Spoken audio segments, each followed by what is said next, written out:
Welcome back, my friends, to another episode of the Shema podcast.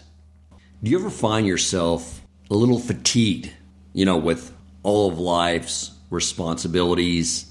If so, you've come to the right place. We are going to do another episode on the anatomy of a Tzadik, hearing stories about people that will inspire us. It's stories of the Tzadik that rejuvenate me. They fuel me again with energy and vitality, allowing me to push ahead for another day. And I believe they'll have the same impact on you. I have someone coming on that I asked to share stories of Tzadikim. He may choose to speak of those that have passed, those that are alive. I'll let him choose that.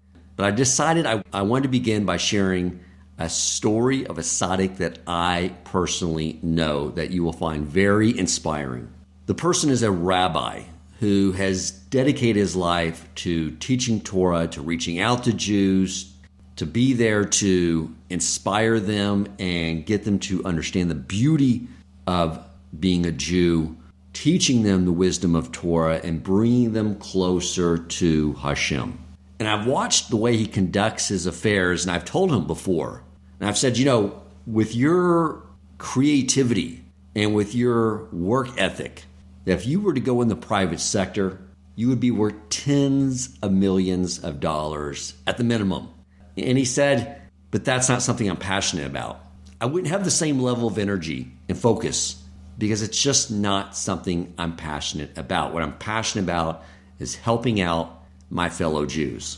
Now, being in that type of position does have similarities with that of other professions. With the rest of us, we have a profession, something, our livelihood, and we all know sometimes you have to disengage from it if you want to be most effective at it. So a lot of us do things like pick up golf, or maybe fishing, or maybe your way of disengaging is sitting on the beach, reading a book.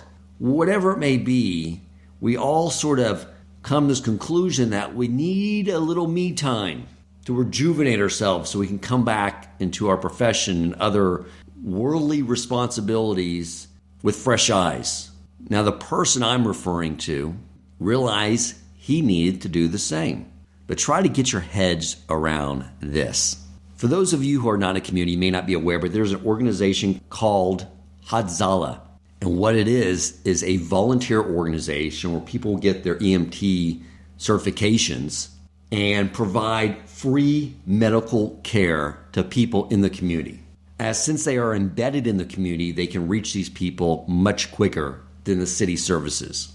This person decided that his way of having an activity outside of his other profession of teaching Torah, helping Jews, his idea of having another activity outside that was to volunteer for Hatzalah, meaning his getaway was, instead of teaching Torah and helping inspire Jews spiritually, was to be there to help them in medical emergencies.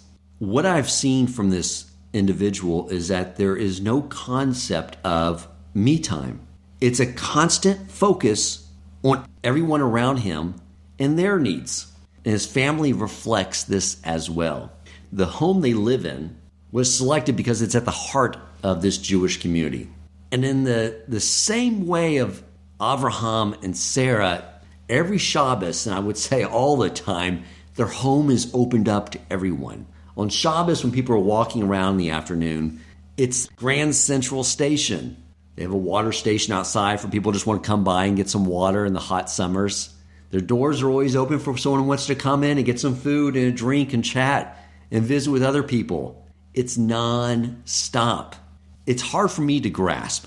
I'm someone that likes to engage with the world but needs to pull back and sort of just go into my internal world. So to me, this is just the most amazing thing. And there are some times where I need some therapy. I'm struggling with something. Now, I heard your collective sigh as you thought to yourself, sometimes you need therapy, Dan? Okay, granted, probably need therapy every day. However, when I do have those moments where I know I need help, I'll send him a text and say, I really need some therapy. I need to talk with you. And he always, regardless of how busy his schedule is, he always makes time for me.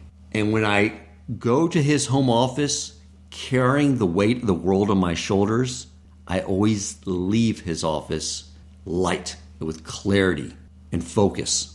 You know, when my family and I were living up in the suburbs, in a very pristine little community in a bubble of the woods, perfectly manicured yards, we had our home custom built, selecting every detail for the aesthetics.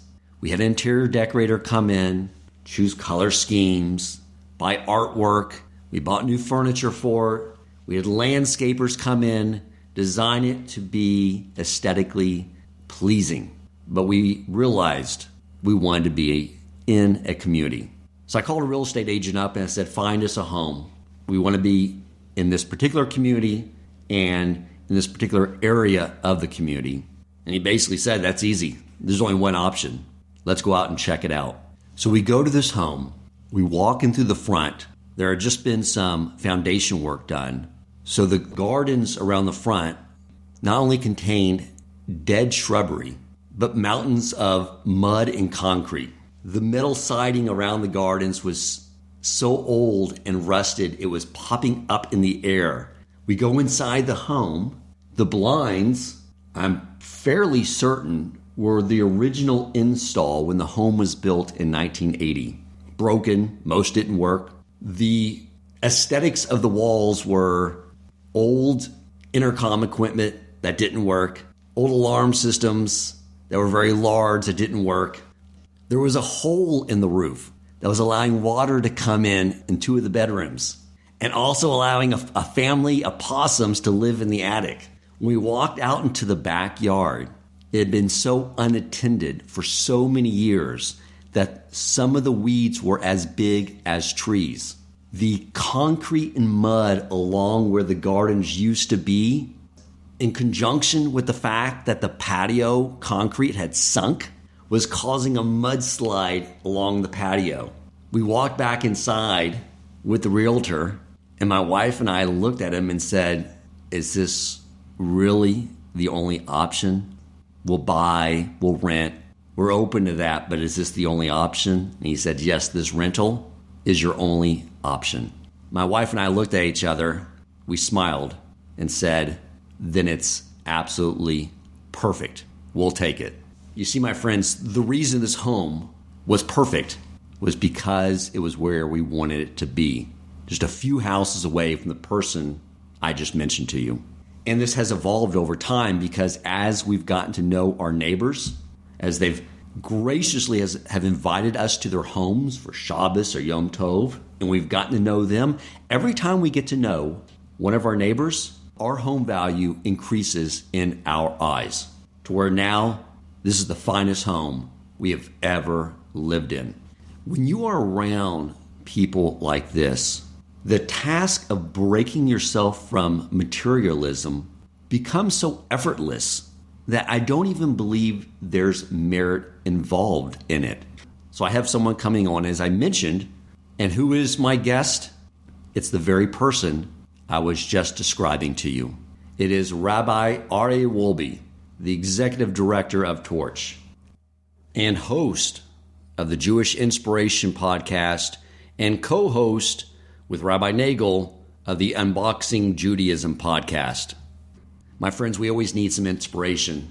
I think what I just shared with you alone should make you feel that knowing that there are people like this in the world to look up to, that we know are there for us, should give us the confidence that we can accomplish anything and everything that we set out to do. Welcome to the Shema Podcast, the podcast for the perplexed, where Torah insights intertwined through personal stories as well as interviews with leading Torah scholars demonstrate the empowering qualities of Torah and mitzvot. For more great Torah learning through Torch, the Torah Outreach Center of Houston, go to torchweb.org. Now to the show. Welcome, Rabbi Aryeh. And for those listening, I have another amazing special guest, Yitzi Wolbe. and he's going to have some brilliant stories to share as well. So, Rabbi Aryeh, let's get to it. Inspire me. Tell me some amazing stories. One of my favorite things I've ever heard from my rabbi was the idea that Torah, the King David says, Torah is like honey. Mesukim midvash v'nofes tzufim. The Torah is sweet like honey. But you wonder, of all of the different things the Torah could be compared to, why would King David choose honey specifically as the example of what the Torah is like? So, of course, we know the Torah is sweet like honey. The Torah is, it's so full of flavor, and it helps enhance all of the other foods, all of the other parts of your life. But there's something which is so fundamental that really defines what Torah is. The halacha says something really interesting. It says that if you put nevela is something which is not kosher, say pork, God forbid, right, falls into your dish of honey, and it sits there for many, many months. It was 6 to 12 months or something. I don't remember the exact source and the exact time frame, but an extended period of time, not just honey glazed. So if you then take out the nevela from the honey, you can eat it. Why? Because the honey is so powerful that it completely extracts everything that's in it, and it becomes honey. Everything that's in it becomes honey. And our sages tell us that is the Torah. The Torah is that even if someone comes into Torah impure, the Torah extracts all of those impurities and they become Torah as well. And we see this from Rabbi Akiva. The Talmud says about Rabbi Akiva that his father-in-law, when he married his wife Rachel, he was an ignoramus, at least, from on his level. On our level, he probably knew much more Torah than we do today, but he's referred to as someone who didn't know much. He was 40 years old. He meets his wife, and his father-in-law was so upset that she was marrying this shepherd, Akiva. He made a vow that she will never benefit, and he will never benefit from his wealth. So now we know many years later, Rabbi Akiva comes back and he has 24,000 students, and he is the be-all and know-all of Judaism, and he's the leader of the Jewish people. And he just comes, his father-in-law is so happy to invite him into his house and to give him and to share a nice brunch with him. And the Talmud asks, 1 second, didn't he make a vow? He made a vow. He never nullified that vow. So the Talmud says an amazing thing. The way the Torah works is that when someone goes to learn Torah, they become a different person. When someone goes to medical school and they're angry, they come out as an angry doctor. When someone is jealous and they go to law school, they become a jealous lawyer. It doesn't change the traits. You get more knowledge, but it doesn't change who you are. But when someone goes to learn Torah, they become completely transformed. I've seen it with my own eyes, both in myself, I've seen it in other people. People who had negative traits that are beyond, like you wonder, how can a person ever overcome this? But they sit and study Torah, and the Torah completely transforms who you are. I was thinking of the qualities of honey outside of being very sweet, but it's also very sticky. I'm wondering if that's what you're referring to. It does sort of stick to you in a way that does change who you are. It has that ability unless you wash it off. And the hope is that we keep it and we stick it to ourselves and we keep it part. I want to share with you an example of an amazing person, Rabbi Yaakov Kamenetsky. Rabbi Yaakov Kamenetsky was just, his face glowed with a joy, with a happiness. He smiled. It lit up the world. And at his funeral, there were tens of thousands of people at his funeral. I was fortunate to be at his funeral. It was 1986. I was 8 years old. And at his funeral, there was a nun there. Here's a great rabbi. In the streets of Brooklyn, there's a nun at his funeral. So they asked the nun, what are you doing at the rabbi's funeral? She says, this man was such a special man. Every morning he would pass by the monastery where we were. Every morning he passed by, he said, good morning. Every morning he passed by, he said, good morning. He said, I knew this wasn't just a man. This was someone who was great. Greatness doesn't necessarily mean that you're isolated from the world. Greatness doesn't mean that you're in your little box and you're completely removed from the world. On the contrary, it's you recognize that every human being has value and every person is great. And you can bring out that light in other people just by being who you are. I want to tell you an amazing story about one of my children I hope he doesn't hear this podcast because he's going to be embarrassed. But it really is, if you want to know what real greatness is, listen to this story. It is unbelievable. So I have one of my pet peeves. All of my children know this. You don't touch the food at Kiddush in shul till after the rabbi says, Borei Pri Hagafen. Till the rabbi doesn't finish the Kiddush, you don't touch the food. You don't even touch a plate or a fork. You don't put anything on your plate. Don't take a cookie. Nothing. Right, but that's hard to do because it all looks so amazing and sitting out there. It's all displayed and everything is ready to go and everyone is grabbing and putting things on their plates. It's one of my things. My kids know I get so irritated because it's just not right. It's just not right. It's like, don't eat with your eyes. Just like take it easy, take a deep breath. The food's not running away. There'll be enough for you. So this is now going back, my son then, now he's 15. He was probably 7 or 8 years ago. And we used to daven at the early minyan at 7 o'clock, and we would be done by about 9 o'clock. We would have Kiddush. We were at the Kiddush that Shabbos. And I'm looking, I wouldn't ever, in front of anybody else for sure not, I would never reprimand my children, but I wasn't even testing him. But I saw him at the other end of the table, and he's sitting there with his head on his hands and looking at this delicious chocolate babka. Okay, and it is juicy babka, and he's looking at it, and there are about 6 pieces left on that tray. And, the rabbi slowly gets into the room, and he's about to fill up his wine cup with the grape juice or with wine, and he's about to begin making Kiddush, and another piece of cake gets taken, and another piece of cake gets taken, and I'm looking at him like his eyes are welling up almost, that there's not going to be any more cake left for him. And the rabbi starts saying, Al Kain Beirach, you need the introduction to the blessing, and another piece of cake goes, and another piece of cake. Now there are only 2 more left, and the rabbi starts, Baruch Atah Hashem, and one more piece of cake is taken. There's only 1 more left. And he's like, Asher Kidishanu b'mitzosav v'tzivanu. No, he doesn't say that, but he says, Borei Pri Hagafen. And as he's saying that last word, someone puts their hand in and takes that last piece of cake. And I see my son's eyes from across the room. I see how his eyes sort of drop and I cannot believe it. It's like the one piece of cake that was left is gone now. And I didn't tell my son that I saw it. That Shabbos afternoon, we had a big crowd at the table, and I said, I want to just stop for a second and acknowledge a great person in our midst. And I said the story. And I said, and that boy was Shlomo, my son. I said, do you know what it takes to know that it's the wrong thing and it's sitting there right in front of you, or you're going to wait till it's the right time? And then it's just pulled right from in front of your eyes. I said, I'm telling you that this week I'm going to take Shlomo to the store and I'm going to buy him an entire babka for himself so that he can know that such an amazing deed will get rewarded.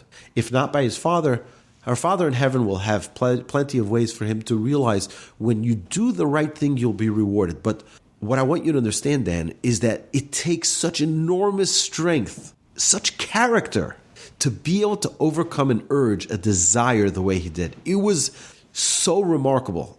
I mean, that is greatness. It's like, how many of us would be able to withstand such a challenge? Where we know it's just not the right thing to take it before the rabbi's done the Kiddush and just leave it there and it gets taken right in front of your eyes. But when we know it's the right thing to do, it's still challenging. But it takes someone great who can really stand up to such a challenge. I thought that story is a story of absolute greatness because it's what really a tzaddik is able to do, is able to mind to control matter. You're able to control the other things that are going on around you. And when someone has the ability to immerse themselves in Torah study and able to control distraction, the distraction, we had an example just this week when we were learning together, there was a fly bothering you. Yeah. You want to share the story? Yeah, I had this amazing situation where I had Rabbi Abraham studying with me. We studied for an hour. I felt like a king. And then when he was done studying, Rabbi Aryeh comes in and starts studying. And the whole time I was sitting there, there was a fly buzzing all around. I was waving it away. And then finally you share with me, Rabbi Aryeh, it's like you said, that is what the Yetzer Hara is, just bequested Hashem, create a challenge for this guy, see if he can focus. And when I finally ignored it and just let the fly be wherever it wanted to land, it was gone. It never bothered us again. Most distraction is because we allow the distraction to be there. I want to share with you two amazing stories about how people, great righteous tzadikim, were able to overcome distraction.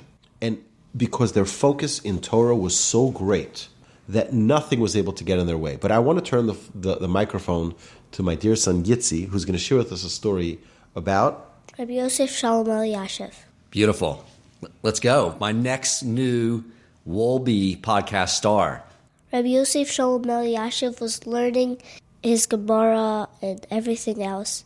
A tractor passed by him. He didn't even realize it. And that same day, there was a man fixing his sink, and he didn't even realize it because he was just learning. An hour later, another tractor passed. He didn't even realize that again. Another one passed. It was even louder than before. He went to get a drink. His sink was already fixed. He was like, how did the sink get there? And then his wife was like, I don't know. Maybe you were just learning and you didn't hear it. So what happened is that the wife of Rabbi Yashiv told the fixer man the plumber who was fixing their sink, he was trying to be very quiet, not to disturb the rabbi from learning. She's like, you can make as much noise as you want, he won't hear you. Because he was so immersed in his Torah study. The tractor passing by, he didn't hear. The bulldozer passing by, he didn't hear. And the person fixing the sink, he had no idea that the person is banging away, removing a sink, putting in a new sink, had no idea. He just comes in, he's like, how did this sink get here? Like, that's total being completely immersed in thought, in concentration, in focus is one of the keys to greatness. I want to share with you one more story that I've told to Yitzi many times. We've read this in a book together. Rabbi Ovadia Yosef, Chacham Ovadia Yosef, was once due for he needed to get a test, which was a very, very painful test. And typically they put people into general anesthesia. And he tells the doctor, absolutely not, no general anesthesia. They're like, it's really painful. It's worth it for you to just be put under for this test because it's very painful. He's like, no. He tells his assistant, go down to the synagogue in the hospital. There's a synagogue in the hospital, and bring me a Talmud. He says, which one? He says, any. And he goes, he brings him a Talmud, and the rabbi looks in the Talmud. He starts focusing and concentrating, and he tells the doctor, he says, you can begin your procedure. And he's in a complete focus. They do the procedure, and, a short time later, he turns to the doctor and he's like, can you guys start already? And they're like, no, we're done already. He had no idea. His focus in Torah was so intense that all the noise in the world, all the pain in the world didn't exist because of his focus in study. It's something which is remarkable. I remember when I would come to my grandfather and he'd be in the process of thinking and preparing for his discourse, for his lectures, and he'd be sitting there, and to most people it would look like he was just sleeping. He was so immersed in thought that you can bang on the table, you can yell and scream, and he wouldn't hear you. And if I didn't actually nudge him with my hand, which I would only do if it was a real emergency, you wouldn't be able to distract him. In fact, my grandfather would say that before we walk out to the street and get distracted by all of the different sights that we see in the street, he would say, open up a book of Torah, look at a verse, look at a Mishnah, look at a line of the Talmud, and just immerse your mind in thought. The great Brisker Rav, his father, would learn with him Talmud, and then he would have him stand by a window and look out the window onto the marketplace and review the Talmud in his mind. And they asked him, why would your father do that to you? He says, so my father was training me to be able to be immersed in Torah thought even when all of these distractions are around me. And that ability to be able to remove all of those distractions, to be able to remove all of the, quote, delicacies of the world. There's so many distractions, and to stay focused is really one of the attributes of a tzaddik. And you look at one of the main problems in our world today with electronics is that everyone's attention span has shrunk to about 15 seconds. Teachers are struggling with this, how to keep someone's attention for any amount of time at all. I read this book called Deep Work by Cal Newport. And one of the things he was learning as he was investigating how to get people to concentrate was he went with a friend of his who was Jewish to the morning Talmud study to observe what they were doing, about how they just would start their morning focused on this complex text and is what allowed them to stay focused on their other activities throughout the day. Shows the power of Torah and why it's needed now more than ever. That's correct. And the more a person is able to remove all of those distractions, that fly that was bothering you, the Yetzer Hara that was bothering you, is in a different form with a cell phone. It's in a different form with radio and television and internet and deals and Amazon, and all of these things that come up are different little distractions that the Yetzer Hara very craftily presents to us. He puts them in front of us as if, like a beautiful buffet of options. Just don't focus on Torah that's going to transform your life. But I want to just focus for a minute on, we mentioned Chacham Ovadia Yosef and his amazing ability to concentrate, but he was also very sensitive to people.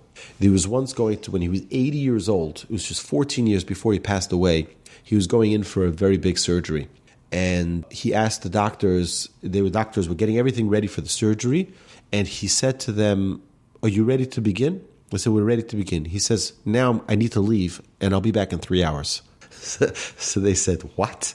You're about to have surgery? 3 hours. I need 3 hours. I'll be back here 3 hours on the minute." His driver drives him home. He locks himself in his room, and 3 hours, he's back on the operating table.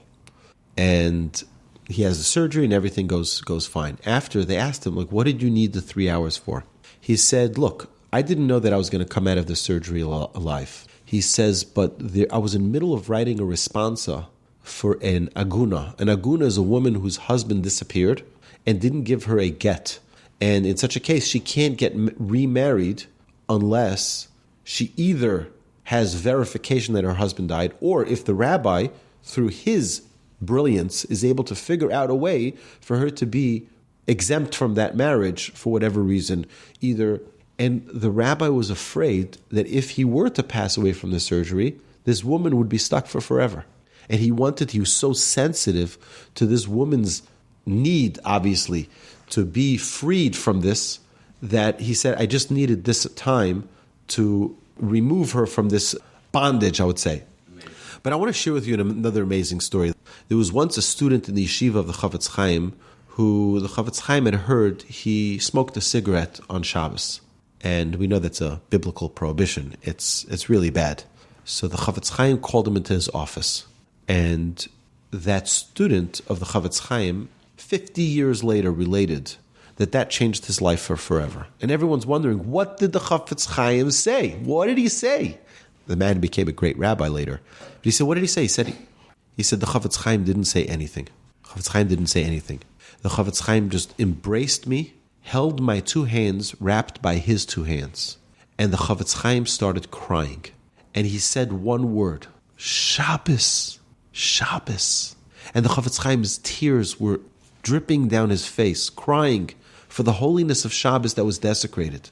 And one of those tears dropped on that individual's hand. He said, now 50 years later, it's like a burn in my hand. I feel that tear drop from the Chavetz Chaim on my hand every day of my life. He said the Chavetz Chaim didn't say anything. He didn't reprimand me. He just showed me the love of Shabbos. The story is told about the Chavetz Chaim once found out that there was a factory that was open on Shabbos. It was owned by a Jew. And he sent his students, go speak to the factory owner and tell him about Shabbos and that he should encourage him to close his factory. So the students came back, and they told the Chavetz Chaim, no luck. So the Chavetz Chaim packed his bags, and he went himself to go speak to the factory owner. And sure enough, the factory owner closed his factory on Shabbos. So the students asked the Chavetz Chaim, how come you were successful and we weren't? He said, because when he told you, he had a steel mill, and he told you that he needs the machines to be open, on Shabbos, because to get it to the temperature that it needed, it would take till Tuesday if you turned them off for Shabbos. And you started getting into all the technicalities of his business. He says, I don't run a steel mill. I don't run a business, but I do run Shabbos. I do love Shabbos. He says, I wasn't trying to sell him how to run his business. All I was trying to sell him was the enjoyment and pleasure of Shabbos. He'll figure out how to run his business. And it's the love the Chavetz Chaim had for every Jew. There's another story that Rabbi Basko just shared in the Spark this week, in the beautiful weekly publication. He shared a story of the Chavetz Chaim where he traveled to Russia to meet a very wealthy Russian Jewish businessman, and he asked him, his yeshiva was in desperate need of funds, and this wealthy Russian businessman gave him an enormous amount of money. The Chavetz Chaim looked at the money and started crying. And the businessman immediately tells him, I'm sorry, I didn't give you enough money. I'll give you more money. How much more money do you want? Chavetz Chaim says, no, I don't need more money. He says, I'm just sad that such a great person like yourself will suffer so greatly in the world to come because your factory is open on Shabbos. The Chavetz Chaim wasn't saying it to hurt this individual. He loved this individual. He saw the beauty, he saw the greatness of this individual. And he cared, he deeply felt the pain that this person is going to suffer so greatly because they desecrated the Shabbos. So the person said, I see your love for Shabbos is so great. I'll observe the Shabbos. In your honor, I'll observe the Shabbos. And indeed he did. And the Chavetz Chaim, wherever he went, he showered that love for every Jew. And the love for his own Yiddishkeit, for his own Judaism, that together is the gold mine of greatness. He didn't care about his own money. He didn't care about his own wealth, that's not the point. The point is, you have an opportunity to enjoy Shabbos and you're not enjoying it. It hurts me. It pains me. You know, this trait that seems to come up over and over again goes back to Moshe, because he is described as being the humblest man ever, but as great as all the Jewish people combined. And when I was reading the commentary, reconciling how that could be the case, it was saying that it was because all his concerns were on all the Jewish people. Like, their needs were his needs. That's what made him as great as all of them. You know that when the Jewish people left Egypt, they were busy collecting all of the loot and everything that they could from the Egyptians. The Midrash says that every Jew left with 90 donkeys worth of wealth. 90 donkeys. And Egypt was the wealthiest country in the world. The streets were almost paved in gold. I mean, it was really unbelievable, the wealth and the opulence that they lived with. Moshe was busy doing something else. He was busy getting the trees that they would need, the wood that they would need for the temple. He was busy getting the bones of Joseph. He was busy doing a lot of other things than just worrying about himself. So how was he repaid for this? And the Midrash explains that Moshe, when he was carving out the tablets, it was sapphire, it was pure sapphire. Hashem said, you can take those extra pieces of sapphire because you didn't worry for yourself in Egypt. You're going to get the sapphire pieces that are left over from the tablets, and that's going to be your reward. And our sages tell us that the value of that sapphire was far greater than all of those 90 donkeys worth of loot that they got from Egypt. We have to understand that selflessness is one of the key components of greatness. And I want to share with you an amazing story. There was a rabbi who came to the Chazon Ish, and he says to the Chazon Ish, he came with his wife, and the rabbi had just been promoted to the head of the yeshiva, which is a pretty distinguished position. And the husband and wife were in a dispute because the husband's job every morning was to take out the garbage to the local dumpster down at the street. But he said now it's unbecoming. It's not fitting for someone who's the head of the yeshiva to really be carrying the garbage out to the street. And they came to the Chazon Ish. So the Chazon Ish started prodding them with questions. Where do you live exactly? What street? What house number? What floor are you in? Which apartment? What time would you take out the garbage? He says, on my way to the yeshiva at this and this time, I would usually take out the garbage. He says, considering where you live, your house, and the time you would do it, you're right, it's unbecoming for you. It's not befitting for you. The next day, in the morning, at that same time that the rabbi would leave the house, there's a knock at the door. They open the door, and it's the great sage, the Chazon Ish, standing at the door. And they're like, their eyes are popping out, like, what are you doing here? He says, I came to take the garbage out. He says, it's not befitting for you, but it is befitting for me. Please, let me take the garbage. I'll take it down to the street. And that's greatness. Because he was showing by example what it means to not care about what other people say, to do what's right, notwithstanding the circumstances we put ourselves into. He locked himself into a box where someone who is the head of a yeshiva shouldn't be, well, the Chazon Ish taught him otherwise. You know, early on my studies learned that the antidote to the Yetzer Hara is Torah. And it seems like what I'm hearing from your stories in the story I was telling in the intro is that what Torah study does is, as the antidote to the Yetzer Hara, is what the Yetzer Hara does is make us focus on ourself and all of our needs. And Torah study gets us to, focus on others around us. Primarily, the Torah, I'll just comment 1 second about the introduction. I wish everything you said in the introduction was true. Thank you very much for those kind words. And I appreciate it. But that's what I aspire to be. I aspire to become someone who's a tzaddik, someone who's great. So thank you for the encouragement that hopefully I took a single step. I try to take every day a step to try to be selfless. But really what we're trying to do in this world is trying to become God-like. Right. And God-like means that we're kind even when the person we're trying to be kind to will slap us in the face once. And again, imagine if your child, God forbid, right? Imagine your child says, "Dad, give me $10."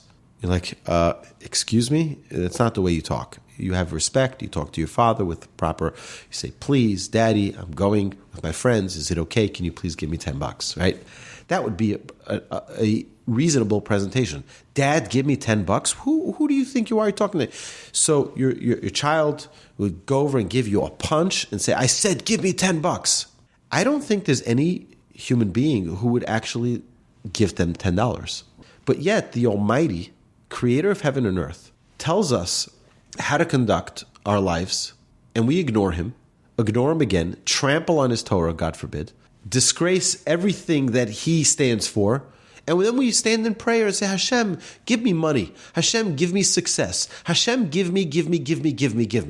And guess what? Hashem does. You know why? Because Hashem is all kind. Hashem is all kind. Hashem says, "I'm going to give you more and more and more because I believe in you. I believe that one day you'll realize your mistake and you'll come back. I realize that, I know your abilities, and therefore I'm going to continue to shower you with goodness so that one day, hopefully, you'll realize that we're in this together."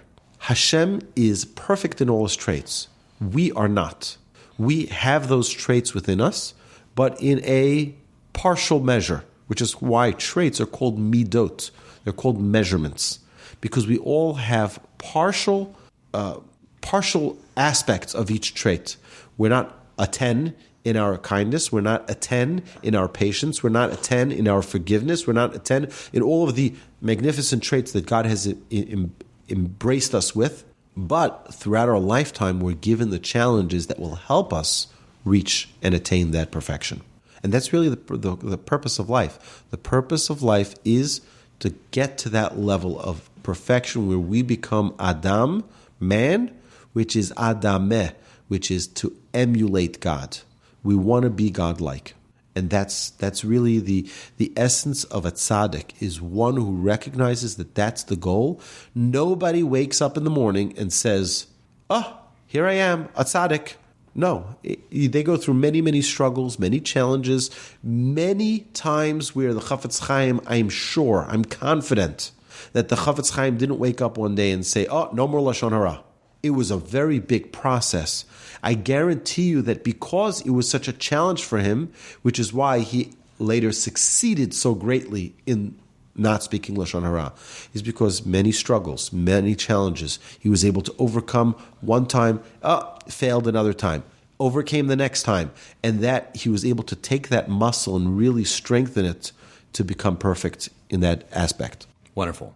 That's a key aspect that I guess we all need to remember, is that it's focused effort that's going to result in failure, but then we learn from the failure and then strengthen ourselves to move forward, that it doesn't come easy. We have to remember that if you're not in the boxing ring, you're not going to get punched. But when you get into the boxing ring, that's when you have the chance to win. And, when you're just sitting in the crowd and you're cheering, okay, you just paid money to see someone else in the struggle. We want to be in that struggle. We're the chosen people as the ones who Hashem has chosen to be in that struggle. It's not going to be an easy journey. You know who has it easy? The people who are dead. They've passed on. They don't have challenges. They don't have bills to pay. They don't have worries. They don't have quarrels. They don't have fights or strife. They don't have challenges with arrogance, and they don't have challenges with anger. They're done. As long as we're on this side of the grass, we have challenges. We have things that we need to overcome. And Hashem gives us, out of an abundance of love, Hashem gives us opportunity after opportunity to make those changes, to transform ourselves, to become better, and to overcome those challenges. Isn't that the meaning of the word Yisrael? Yes. When Yaakov was given the name by the angel that he was struggling with? That's correct. That once he was able to overcome that battle, it's the idea is that you are able to see Hashem with clarity. Yashar Kel, right? He's able to see Hashem with an absolute clarity. We have all of these distractions which blur our vision, which don't allow us to see Hashem clearly. And as a Yisrael, as a Jew, that is part of Israel, is to be able to see Hashem with that clarity. And again, it's going to come with its struggles. There's nobody who's put onto this earth with a silver spoon spiritually that just gives them that clarity. Everyone had to overcome challenges. To the Vilna Gaon, it was his challenge. To the Chavetz Chaim, it was his. To the Chazon Ish, it was his. To my grandfather, to each and every one of us, we have our challenges. And that's what makes us great, is that we have challenges. And we have to embrace those challenges, not to run away from them and wish we were someone else. We say, oh, if only I had the parents that that person had, if I have the siblings that that person had, if I have the wealth that that family has, or if I had the children that they had. That's not, no. Hashem put you exactly where you need to be the greatest you possible. I guess, and we should be complaining about them. No, on the contrary. Figure out a way to perfect them. You get angry, you have a short temper. Well, what am I going to do to overcome that? The first step in greatness is recognizing who you are, is recognizing, yes, these are my qualities, these are my flaws, these are my virtues, these are my limitations. And now, once I've embraced them, I can work on them. If I just keep on pushing them to the side, no. I don't have a problem with anger. No. I don't have a problem with jealousy. No, I don't have I don't have. Guess what? You're just hiding from yourself the opportunity to become great. The minute we recognize that these are the qualities that we have, focus on the qualities first, and these are the flaws that we have, now we can start working on them. Makes sense. Nothing makes me more furious than when someone says, I have an issue with anger. I have one more story I want to share, and that is about one of my favorite sages of the recent generation. Rabbi Moshe Feinstein was a man of absolute kindness, of patience. And, when people would walk him to his car, so there'd be a big crowd. Every morning people would come. If their child was putting on tefillin for the first time, they would want a great rabbi to be there and to bless them and to give them, guidance on how to put it on the first time. It's a really special time. So many people would go to a sage and many people would come to Rabbi Feinstein. But after davening, after the prayers in the morning, that everyone would escort him out to the car, and he was being escorted to the car, and people are talking to him, asking him for blessings, and people would ask him halachic questions. And finally, he gets to the car. Someone would open the door. He would get into the car, and that was it. Once the door closed, the questions would end. So he gets into the car, and the driver drives. After they turn the corner and they go on to the next block, and the car could no longer be seen from the yeshiva, from where he was, Rabbi Feinstein asks the driver to please stop. The driver stops, not sure what's going on, and Rabbi Feinstein opens the door with his other hand and pulls his hand out of the door, because the people who closed the door didn't realize, and they closed the door too soonly on his hand, and his hand got crushed in the door. So the driver said, why didn't you say something earlier? And this is a man who's really great. He knew that if he would have said something earlier, the person who closed the door on him would never forgive themselves. They would never forgive themselves. I slammed the door shut on Rabbi Feinstein's hand. He said, I didn't want to embarrass them. The Talmud says it's better for someone to go into a burning oven and die, burn themselves to a crisp, than embarrass someone in public. And that's what Rabbi Moshe Feinstein was trying to avoid. He did not want to embarrass this person. So it hurt him really badly, probably needed to go to the hospital to get his fingers repaired, but he would not want to embarrass someone publicly. And that was something which was so important to every one of our sages. Even Moshe, you see, Moshe did not want to embarrass the Jewish people unless it was absolutely unavoidable. And that is the key to greatness, is to recognize that every person's precious, every person has greatness within them, and to help every person bring it to light. And just the level of self-control, because if someone slammed my hand in a door, I would impulsively scream out probably a bunch of explicitives, not thinking about it in pain, but the level of self-control, like you've mentioned about your grandfather too, he didn't just impulsively react to anything. To anything, exactly. Impulse is something that needs to be controlled. It's default programming, but it can be overridden through Torah. Correct. And that, again, Torah is honey. And when you immerse yourself in Torah, you're able to transform everything that's within it with the sweetness of Torah. Beautiful, Rabbi. You know, I always forget before I bring you in here and have you share these stories that what I'm looking for is inspiration, because I'm challenged with something.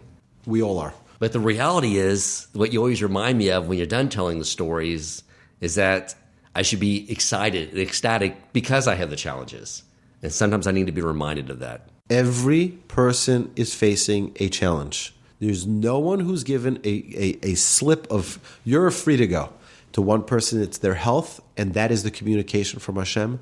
To another person, it's their jealousy. To another person, it's their anger. To another, every person, there's nobody who's got a free ride.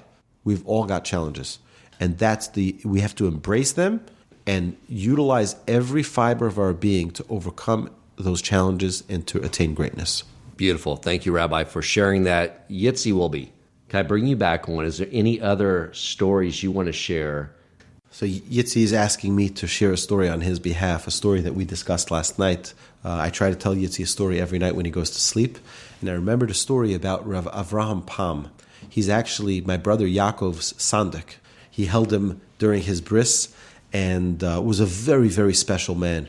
And it was one very snowy day. There was a blizzard in New York City. And he used to give a class in one of the synagogues in Flatbush. Every, let's say, Tuesday night, he would go to teach this class. And people would come and people would learn from him and hear his Torah. And there was one individual who would always fall asleep in his class. Okay, didn't have anything, offensive, to say to this individual. Obviously, it's at the end of the day, it's in the evening. He understands the person's probably tired. But either way, it was this snowy day. And Rav Pam is thinking, should he go to this class or not? Because most likely, no one's going to be there. But he says, no, it's a set schedule. We're going to do it. We don't stop Torah study. Consistency is so important in Torah study. So Rav Pam walks in the snow 2-3 miles to get to this class. And he goes there, and only one person shows up. Who's that one person? That one person who always falls asleep. And the person is all apologetic. I'm so sorry that nobody's here. He says, no, I came because I knew you were going to be here. I knew that it was important to you to be at this class, so I decided to walk just for you. And they learned, the two of them together. And he says, and Rav Pam said it was worth it to walk those 2-3 miles in the snow, in the cold, for that one individual who will learn. That's what it's all about. Thank you, Rabbi. Thank you, Yitzi. I appreciate you coming on and look forward to having you again on the Shema podcast. Thank you so much for having us. Thank you. And my blessing to you, Dan, to myself and my family, and to all the Jewish people, and to all the listeners of this incredible podcast, is that we should take the opportunities that God gives us, the challenges, and love those challenges. Embrace them. Don't run away from them. They are there to help you become the best possible version of yourself. If you enjoyed this episode, please consider supporting Torch so they can continue to spread Torah wisdom to the world by making a donation at torchweb.org and clicking donate in the top right corner of the page. And if you would like to get in contact with our host with comments, suggestions for future topics of learning, or questions for him or his guest rabbis, you may email him at president@torchweb.org.